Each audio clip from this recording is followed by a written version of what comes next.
Ma'am साहब, Hema ma'am साहब बहुत अच्छी औरत थी। वो सब लोगों की बहुत मदद करती थी और सोसाइटी में भी सब लोग उनको बहुत प्यार करते थे। लेकिन उसका वो मर्द प्रहलाद एक नंबर का खड़ूस मैडम, इतना झगड़ा करता था मेम साहब से, क्या बताएं हम। ये देखो हमारा पासबुक, अच्छे से देखो कितना पैसा है हमारे अकाउंट में, देखो। अरे महीने भर के खर्चे पूरे नहीं होते हैं, तुम फ्लैट लेने चली हो। तुमसे नहीं होगा ना तो ठीक है, मैं इंतजाम कर लूंगी। अरे कैसे करोगी इंतजाम? हाँ हैं? कैसे करोगी? कैसे मैं कर लूंगी? तुमसे नहीं हो रहा तो चुप रहो तुम। क्यों चुप रहो? नाक में दम करके रखा तुमने।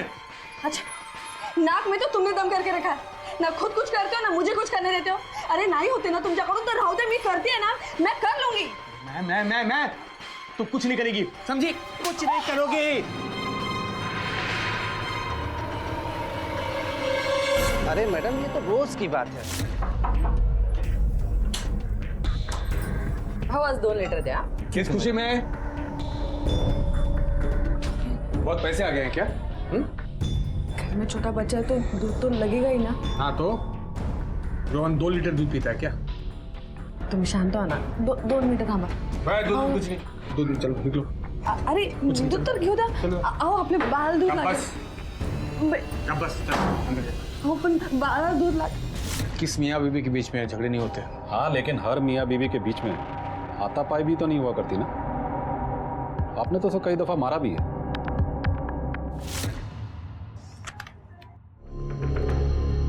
तुम्ही बोला होता ना की जेवण झाल्यावर बोलायचं। हाँ कर लेंगे ना, मैच का हाईलाइट चल रहा है, उसके बाद कर लेते हैं। बोल दे चल। नहीं दूंगी, पहले बात करेंगे। मुझे घर में पूजा रखनी है, फ्लैट की डील पक्की होने की खुशी में। फिर से फ्लैट की बात? फिर से? हाँ, क्योंकि मैं अपना खुद का घर लेना चाहती हूँ। मैं नहीं चाहती कि रोहन किराए के घर में अपनी परवरिश पूरी करे। तो पागल हो गई है क्या? कितनी बार एक ही बात समझा तुझे? हमारे पास पैसे नहीं है फ्लैट खरीदने के, समझी तू? तुम पैसों की टेंशन मत लो, मैंने इंतजाम कर लिया है। अच्छा, कहाँ से किया इंतजाम? हाँ, कहाँ से लाई तुम? बैंक लूटा है क्या? किसी घर में चोरी की है क्या? कहाँ से किया है? तुम्हारे बस की नहीं है, तो मैं कर लूंगी। कर लिया तुमने। बार बार एक ही बात सुन के आदमी तंग नहीं होगा क्या? आपकी पत्नी हेमा यही फ्लैट खरीदना चाहती थी? हाँ, मैं भी चाहता था, लेकिन मेरे पास पैसे नहीं थे। हेमा ने लेन देन की भी बात कर ली बिना मुझसे पूछे। ये फ्लैट है किसके नाम पे? मेरे बड़े भाई कमलेश और भाभी जया के नाम पे। इस प्रहलाद पे वॉच रखो, अपने कांस्टेबल यहाँ पे तैनात करवा दो और उसकी हर एक्टिविटीज पर नजर रखो। सर, इंक्वायरी में पता चला है कि हेमा वर्किंग वीमेन तो नहीं थी। फिर फ्लैट खरीदने के लिए इतने सारे पैसे वो कहाँ से लाने वाली थी? यही तो हमें पता लगाना है। चलो।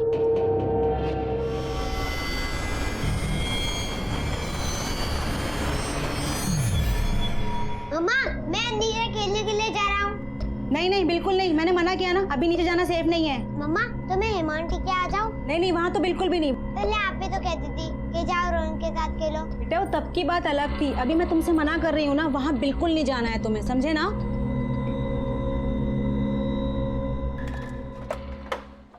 सर, हेमा के फोन रिकॉर्ड्स आ गए हैं। लगता है अपनी सोसाइटी में बहुत ही पॉपुलर थी वो, क्योंकि फोन रिकॉर्ड में सिर्फ और सिर्फ सोसाइटी मेंबर्स के ही नंबर है, ना ही किसी लोन वाले का, ना ही किसी देनदार का। कहीं ऐसा तो नहीं हेमा का कोई चाहने वाला हो और शायद वही झगड़े की असली वजह? क्योंकि हेमा जिस किसी से भी फ्लैट के लिए पैसे लेने वाली थी वो उससे पर्सनली तो जरूर मिली होगी। एक काम करो, हेमा का बैंक अकाउंट चेक करो। सर, मम्मी, आज कोई नहीं है मेरे साथ खेल रहा, आप खेलोगे? हाँ हाँ बिल्कुल बिल्कुल, आप चिंता मत कीजिए, आप जाइए आराम से। अरे रोहन बेटा, यहाँ क्या कर रहे हो? अरे वाह, बहुत अच्छी ड्राइंग बनाई है। ये लो चॉकलेट खाओ, आंटी के हाथ से एक चॉकलेट तो बनता है। रोहन, तू काय करतोय इथे? अकेला है यहाँ पे? चल घर पे चल। तेरे बाबा कहाँ है?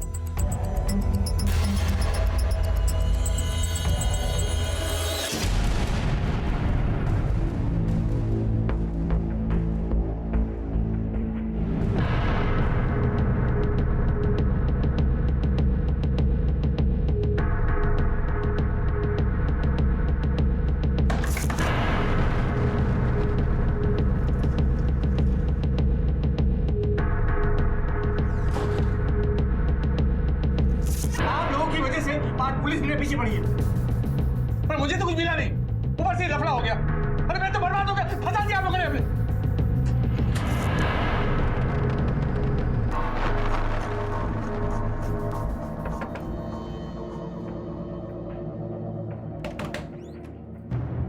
जया, जी हमें आपसे कुछ बात करनी है। आइए। ये प्रहलाद से किस बात को लेकर आपका झगड़ा हुआ था? क्या ये झगड़ा अभी भी है? मेरे घर के अंदर पुलिस, तूने बुलाया ना? वो प्रहलाद के बारे में पूछ रहे हैं। हट इधर।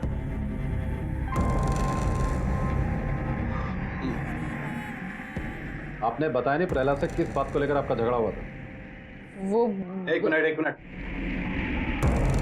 मैं बताता हूँ। अरे जरूरत क्या थी? जरूरत थी, उसने मुझे खुद कहा था। आप लोगों की वजह से 5 पुलिस मेरे पीछे पड़ी है। आप लोगों ने मिलकर हिमा को फ्लैट खरीदने के लिए उससे आया। ज्यादा होशियारी मत बता, तेरा भी फायदा था उसमें। पोकट में अच्छा खासा घर मिल रहा था रहने के लिए। पर मुझे तो कुछ मिला नहीं, ऊपर से लफड़ा हो गया। अरे मैं तो बर्बाद हो गया, फंसा दिया आप लोगों ने हमें।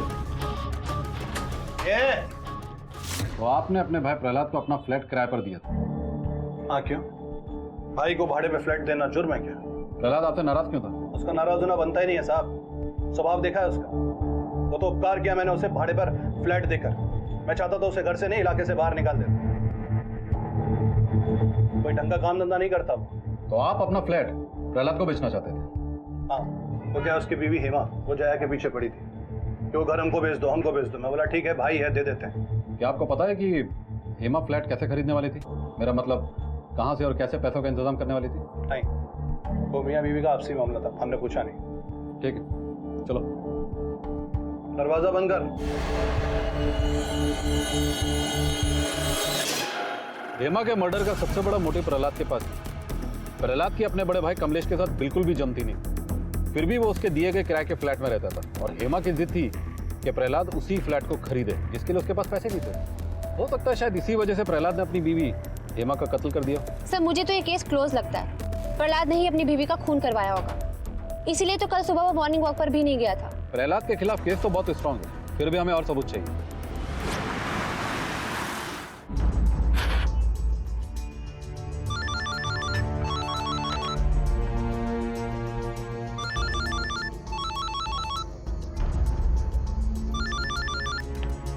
हेलो, हाँ आई बोल। नहीं, तुम लोगों को गांव से उठकर आने की जरूरत नहीं है। नहीं, मैं यहाँ पर सब संभाल लूंगा, मुझे किसी की मदद की जरूरत नहीं है। और सुन, हेमा के माँ बाप को बोल देना यहाँ नहीं आने, ठीक है? ठीक है, रखता हूँ, चल।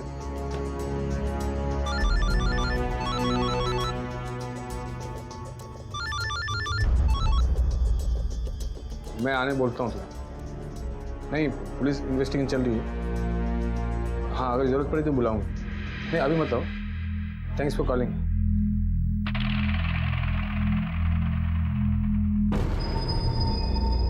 पापा टॉयलेट जाना है। आप तो जाना। पापा मुझे डर लगता है, आप भी चलो ना।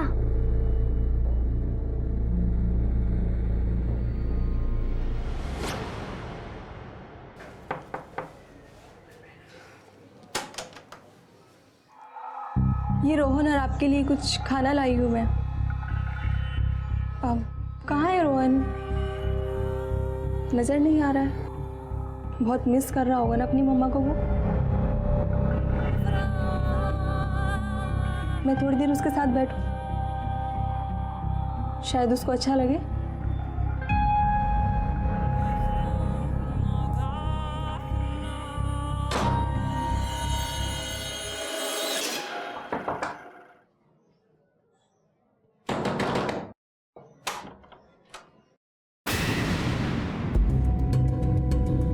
मिस्टर प्रहलाद, जी हाँ, अंदर है।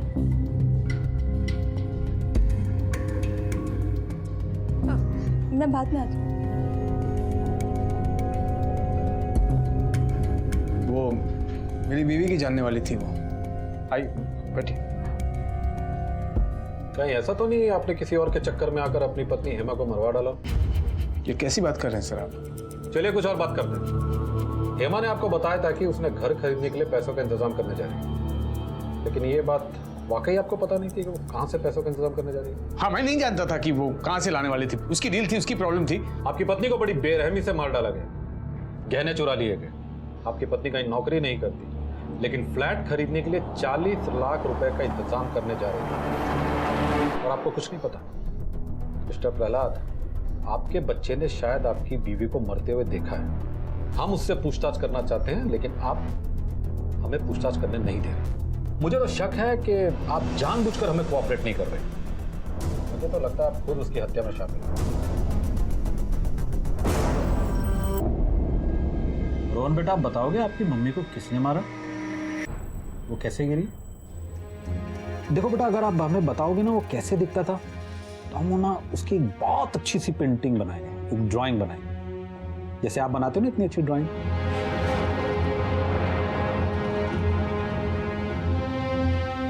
ये मम्मा और मेरा सीक्रेट है। सीक्रेट?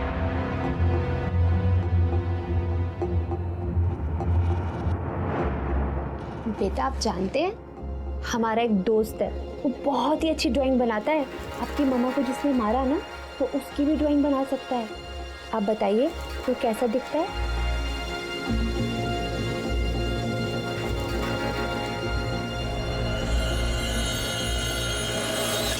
रोहन को पक्का मालूम है कि कातिल कौन है और उसने शायद क्राइम होते हुए भी देखा है, लेकिन प्रहलाद को डर है कि रोहन अपना मुंह ना खोले। अरे इंस्पेक्टर साहब, आप लोग फिर आ गए? अरे कब तक हमारी सोसाइटी के चक्कर लगाते रहेंगे? आप लोगों के बार बार आने जाने की वजह से मेरी सोसाइटी की रेपुटेशन खराब हो रही है। लोग तरह तरह की बातें कर रहे हैं। आप लोगों के डर की वजह से छोटे बच्चे नीचे खेलने तक नहीं आ सकते। देखिए, आपकी जो भी इन्वेस्टिगेशन है, आप जल्दी से जल्दी खत्म कीजिए और यहाँ आना जाना बंद कीजिए। हम तब तक यहाँ आते रहेंगे जब तक हमारी इन्वेस्टिगेशन पूरी नहीं हो जाती। हाँ तो ठीक है, आइए, लेकिन अपने आने जाने का टाइम फिक्स कर लीजिए। बिना वजह और बिना टाइम पर आकर लोगों को डिस्टर्ब मत कीजिए। लोगों की लाइफ से डिस्टर्बेंस को दूर करना ही हमारी जिम्मेदारी है। And if you don't mind, आप हमें हमारा काम करने देंगी?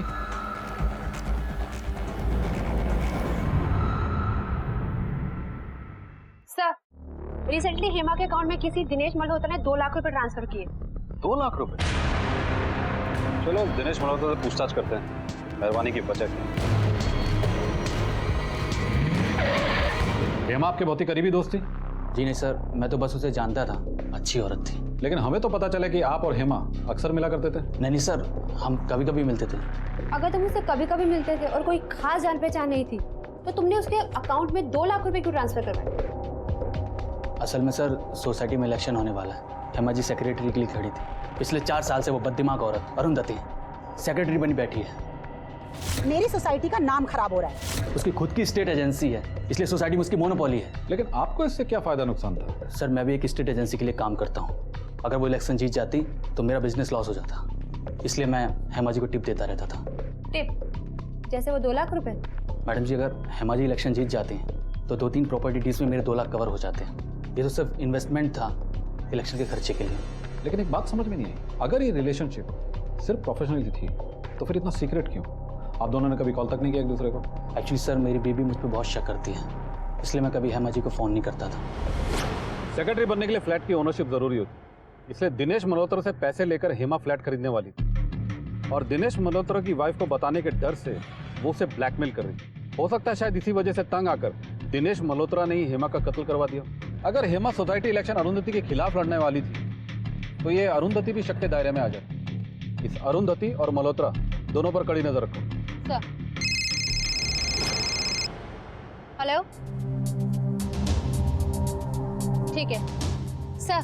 सर, क्राइम सीन से लापता हेमा का फोन कुछ देर पहले स्विच ऑन हुआ है। लोकेशन अहमदनगर। कातिल या तो फोन वहां लेकर गया या फिर उसने फोन किसी को बेच दिया। एक काम करो, अपनी एक टीम जांच के लिए अहमदनगर भेजो। सर,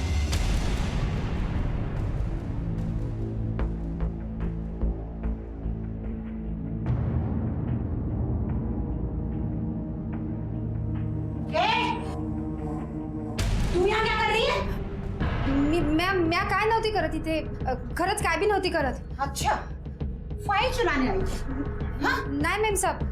कान पकड़ के बुलाओ अभी पुलिस को। कान पकड़। नको।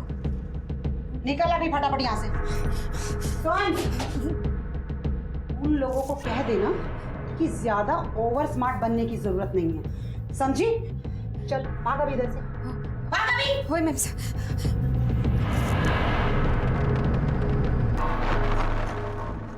मम्मी, जो आपने सीक्रेट बोला था मैं वो किसी को नहीं बताऊंगा, प्रॉमिस।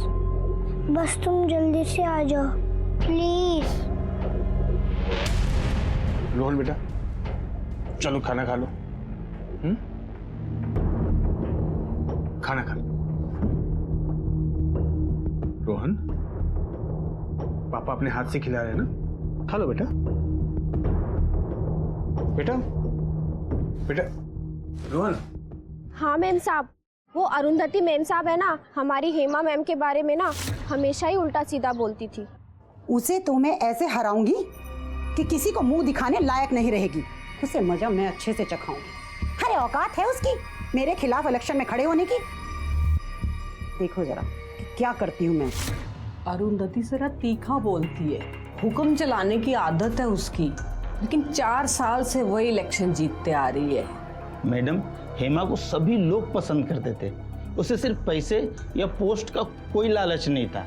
वो तो सोसाइटी के लिए कुछ करना चाहती थी। अरुंधति जैसी नहीं, पॉलिटिक्स करती थी वो। सर, अरुंधति ने रिसेंटली स्टेट एजेंसी शुरू की है, घर में ही ऑफिस बनाया है और अच्छा खासा बिजनेस भी चल रहा है। मतलब अगर हेमा ये इलेक्शन जीत जाती तो अरुंधति को बहुत बड़ा नुकसान था। तो क्या सोसाइटी के इलेक्शन से इतना फर्क पड़ता है? प्रेरणा, सोसाइटी इलेक्शन के पीछे केवल 2 पार्टियों के रियल एस्टेट कमीशन का फायदा नहीं, बल्कि मुझे तो लगता है कि इसके पीछे और भी कोई बहुत बड़ी बात है। और यहाँ पर सबसे बड़ा मामला तो हेमा के फ्लैट खरीदने का है। अरे सर, पर मैंने किया क्या है? आपने अपनी खुद की स्टेट एजेंसी नहीं खोली? हाँ खोली है। तो ये कि आपने अपने सेक्रेटरी होने का पूरा फायदा उठाया अपने बिजनेस के लिए। अगर आप अगला इलेक्शन हेमा के खिलाफ हार जाती तो आपका डबल नुकसान था। बिना हमारी परमिशन के शहर से बाहर मत जाइएगा।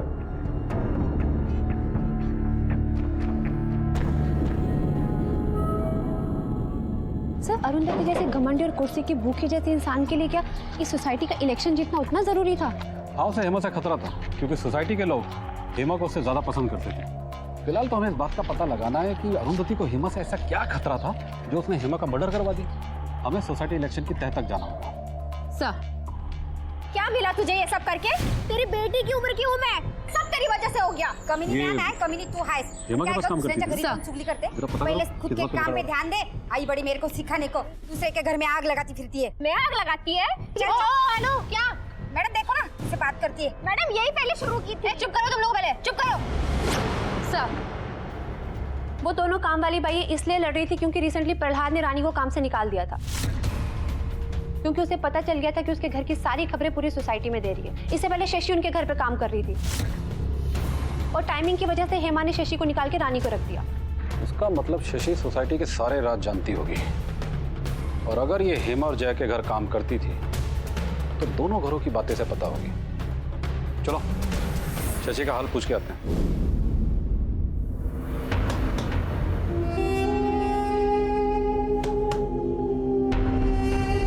रोहन बेटा। आंटी, मम्मा है क्या? रोहन, रोहन बेटा।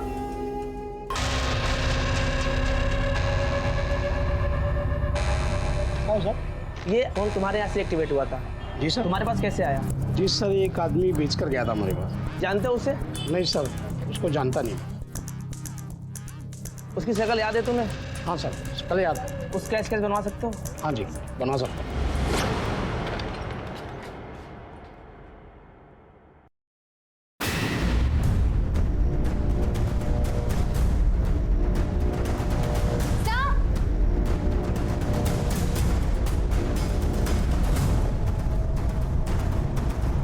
कहीं इसे रानी ने तो नहीं मारा? कल दोनों हमारे सामने झगड़ा कर रहे थे। बॉडी को पोस्टमार्टम के लिए भिजवा। हाँ जल्दी। शशि, आप कौन? मैं उसका पति हूँ सर। कुछ मालूम है शशि को किसने मारा होगा? नहीं सर। प्रेरणा, रानी से पूछताछ करो। सर, मैं सच्ची बोल रही हूँ मैम साहब, हाय शपथ मैंने कुछ नहीं किया मैम साहब। आपको यकीन नहीं है तो वो 5 नंबर वाली नीला भाभी को पूछ लो। मैम साहब उनके घर मेहमान आए थे, मैं अभी आई वहाँ से। पति किधर है तेरा? वो बाजू वाली बिल्डिंग में मैम साहब काम चालू है, वही है। जहाँ तू काम कर रही थी नीला के घर पे, चल उसका नंबर दे। सर मुझे हेमा और शशि की मर्डर का कुछ कनेक्शन लगता है। हो सकता है। हेमा की इंफॉर्मेशन निकालने के लिए हम शशि के घर गए, लेकिन हमारे पहुंचने से पहले ही शशि को मार दिया गया। लगता है कातिल हमारे आसपास ही है। हमारी हर मूवमेंट इन्वेस्टिगेशन पर नजर रखे हुए अपनी चालें चल रहा है। सर गोपाल ने पेपर भेजा है, उसने बताया है कि चिंतन सोसाइटी के रिडेवलपमेंट के लिए मीटिंग हुई है। ये रीडेवलपमेंट की बात तो अभी तक हमें किसी ने बताई नहीं।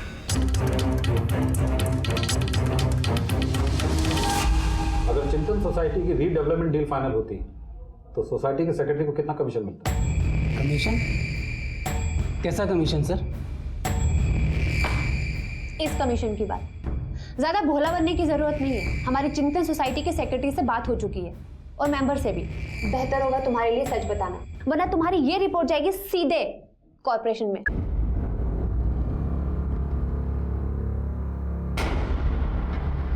बोल। यहाँ बताया गया, थाने चलकर बताएगा? अब 6 से 8 करोड़।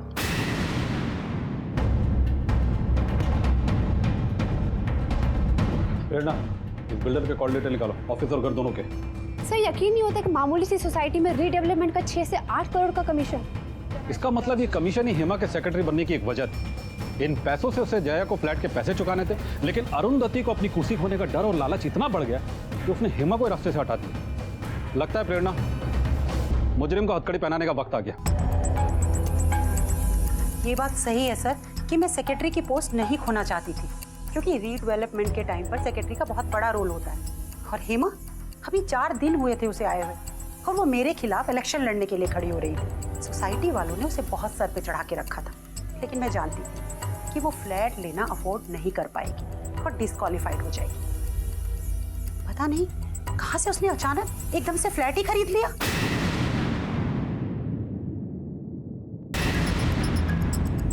इसलिए तुमने उसे अपने रास्ते से हटा दिया? नहीं सर, मैं किसी को मारने के बारे में सोच भी नहीं सकती, लेकिन हाँ, मुझसे ज्यादा फायदा तो जया और कमलेश को था। वो लोग ही उसको सेक्रेटरी बनाना चाहते थे। तो अब उन लोगों से जाकर पूछिए ना। तो तुम लोगों ने हेमा को फ्लैट बेचा? नहीं, वो हमने इस पूरे डॉक्यूमेंट में एक भी पैसे का लेन देन नहीं है, तो क्या फ्लैट फ्री में बेचा? बताओ। हमने फ्लैट उसे फ्री में नहीं बेचा सर, वो हमारे रिश्ते में थी, इसलिए उसने कहा कि वो पैसे बाद में देगी। वो हम लोगों की अंडरस्टैंडिंग थी। झूठ।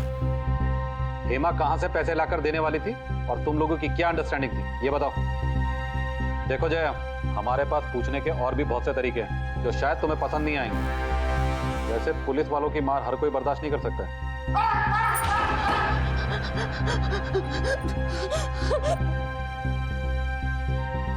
उनके डर से साहब। किसके? मेरे पति के साहब, वो बहुत गुस्से वाले हैं साहब। उनके गुस्से के डर से ऐसा क्या किया तुम? सोसाइटी जब रीडेवलपमेंट का प्रपोजल आया, मेरे पति कमलेश को पता था कि बिल्डर प्रोजेक्ट पाने के लिए सेक्रेटरी को कमीशन देगा, तो हर फ्लैट सेल और रेंट का डील करने के टाइम हमें कमीशन मिलेगा। अगर कोई सेक्रेटरी अपना आदमी हो तो हर तरफ से पैसे आ सकते हैं। और हेमा हमारा फ्लैट खरीदना चाहती थी। वो मुझे बार बार बोलती थी कि भाभी ये फ्लैट मुझे बेच दो करके, लेकिन उसके पास पैसे नहीं थे। हेमा की सोसाइटी में अच्छी पकड़ थी सब लोग उसे पसंद करने लगे थे। हेमा और जया की भी अच्छी बनती थी। झगड़ा था तो सिर्फ मेरे और प्रहलाद के बीच में। हेमा ने कई बार जया को बोला कि वो फ्लैट जो भाड़े से रहने के लिए हम लोग ने उनको दिया है वो हम बेच दें। जया ने मुझे एक प्लान बताया सर। उसने मुझे कहा कि अगर हम किसी तरीके से वो फ्लैट के कागज हेमा के नाम कर देते हैं तो वो सोसाइटी का इलेक्शन लड़ लेगी। तब हमने मल्होत्रा के हाथ हेमा को पैसे दिलवाए। हमने सोचा वो जीत गई तो हम जीत जाएंगे। जिंदगी में पहली बार उसने दिमाग की बात की थी और जीत भी जाती साहब। उसकी पोस्ट का फायदा हम लोग उठाने वाले थे। बिल्डर से बात हो गई थी, मोटा कमीशन आने वाला था साहब, और वो कमीशन में हेमा का भी हिस्सा था। और वो कमीशन के पैसे से हेमा वापस हमको फ्लैट के पैसे देने वाली थी। सबका फायदा था साहब। तो तूने हेमा को मार दिया? कैसी बातें कर रहे हैं साहब? अभी बताया ना, उसके जिंदा रहने में मेरा फायदा था। मैं काय को मारेगा उसे? उल्टा उसके मरने से मेरे को लॉस हुआ है। फ्लैट हाथ से चला गया और ऊपर से जो कमीशन का पैसा आने वाला था वो सारे रास्ते बंद हो गए। अगर कमलेश और जया ने हेमा को इलेक्शन में खड़ा करवाया तो वो लोग उसे क्यों मारेंगे? इसमें तो उन लोग का नुकसान है। फिर हेमा को मारा किसने? अरुंधति ने भी अभी तक मुंह नहीं खोला है। सर ये उस आदमी का स्केच है जिसने हेमा का मोबाइल बेचा था अहमदनगर में, और इसके मोबाइल की लास्ट लोकेशन शशि के घर में एक्टिव थी जब उसका मर्डर हुआ, और हेमा के मर्डर के वक्त भी इसका मोबाइल लोकेशन पे ही एक्टिव था। ग्रेट जॉब प्रेरणा, ये आदमी किसी भी कीमत में मुझे चाहिए। सर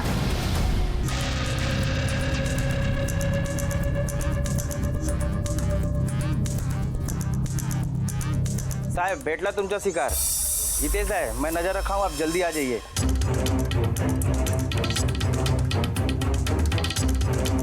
गोपाल सर, सुनीता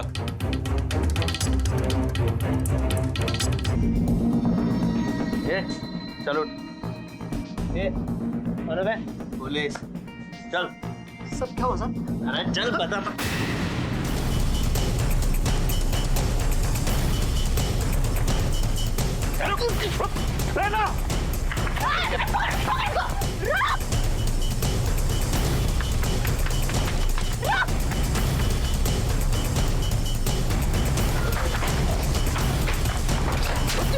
पापा मुझे नीचे उतारो प्लीज।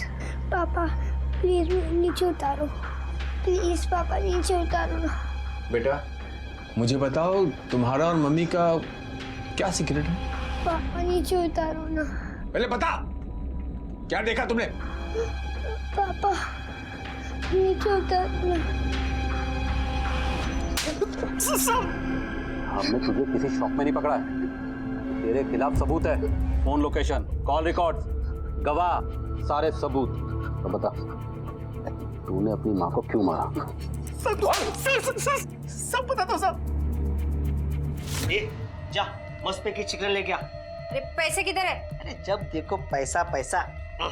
ये ले अंगूठी, जा बेच के चिकन लेके आ। क्या रे विक्रम? हा? ये अंगूठी तो हेमा मैम सब की लगती है। कहीं तूने तो? आई तू पण ना काय पण बोलत असते। जा जा लवकर घेऊन ये चिकन, चल टाइम पास करू नको। ए विक्रम, आज तक तूने उल्टे सीधे सब काम किए, लेकिन अभी तू खून भी करे।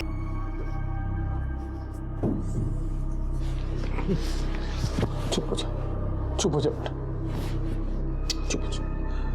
अरे तू बताता क्यों नहीं कि क्या देखा तुमने? हाँ? हेमा को क्यों मारा? सब बता दो सब। मैं उसे मारना नहीं चाहता था साहब, सिर्फ धमकाना चाहता था। मैं जब उसे धमकाने गया ना तो उसने मुझे पहचान लिया साहब। मेरी माँ उसके घर में काम करती थी साहब, तो वो चिल्लाने लगी साहब। सब तो मैं डर गया साहब, इसलिए गुस्से में आकर मैंने उसको मार दिया साहब। मम्मी उठा। मम्मा ने मुझसे कहा था कि मैं किसी को भी किलर अंकल के बारे में ना बताऊं, नहीं तो वो मुझे भी मार देंगे।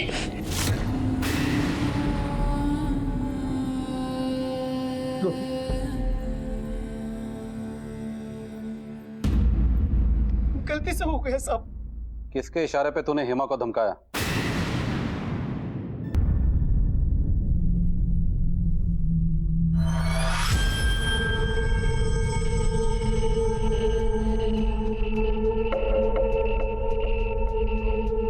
हेमा से हमारी फाइनल डील तो हो गई, मनोतरा से पैसे भी दिलवाए, और जब हेमा एक दिन हमारे घर आई तो उसने मेरे और मेरे पति की बात सुन ली। जिंदगी में पहली बार होशियारी का काम किया है तूने। 40 लाख का फ्लैट देकर करोड़ों की डील अपने नाम की है। लेकिन एक बात ध्यान रख, अगर कुछ भी गड़बड़ हुई तो मुझसे बुरा कोई नहीं होगा।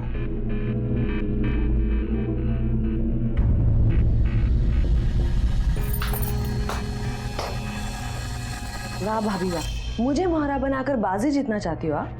मतलब फ्लैट के पैसे भी चाहिए, बिल्डर का कमीशन भी चाहिए, स्टेट एजेंसी का बिजनेस भी चाहिए। मतलब सारी मेहनत मैं करूं और फल खाओ आप? हाँ? उस फ्लैट का मैं आपको एक पैसा भी नहीं दूंगी। ऊपर से हर डील में मेरा भी हिस्सा होगा।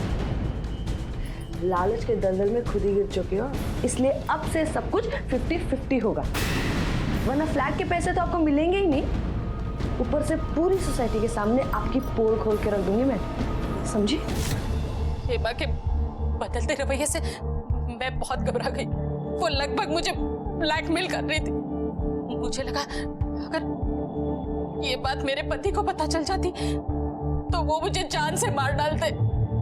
इतने बड़े पैसे की डील मेरे वजह से नुकसान में चली जाती, वो फ्लैट चला जाता। इसलिए तुमने हेमा को मरवा दिया? ऐसा मैंने ऐसा नहीं किया। विक्रम हमारी कस्टडी में, वो सब सच बता चुका है, झूठ बोलने से कोई फायदा नहीं है। हाँ। मैंने विक्रम को फोन किया, वो थोड़ा टपोरी टाइप है, मैं जानती थी कि वो पैसे के लिए कुछ भी करेगा। मैंने उसे कहा कि हेमा को धक्का है करके।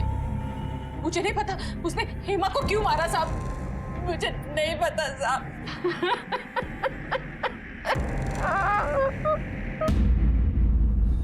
अपने चाचा चाची के लालच और अपनी माँ के सपने की कीमत मासूम रोहन चुका रहा था। मम्मी, रोहन किसी को बताना नहीं, नहीं तो वो तुम्हें मार देगा। पुलिस ने बड़ी ही चौकसी और सावधानी से कातिल और इस जुर्म से जुड़े मुजरिमों को पकड़ लिया, लेकिन इस पूरे सौदेबाजी में सबसे ज्यादा नुकसान रोहन का हुआ। उसने जो खोया उसकी भरपाई कोई नहीं कर सकता।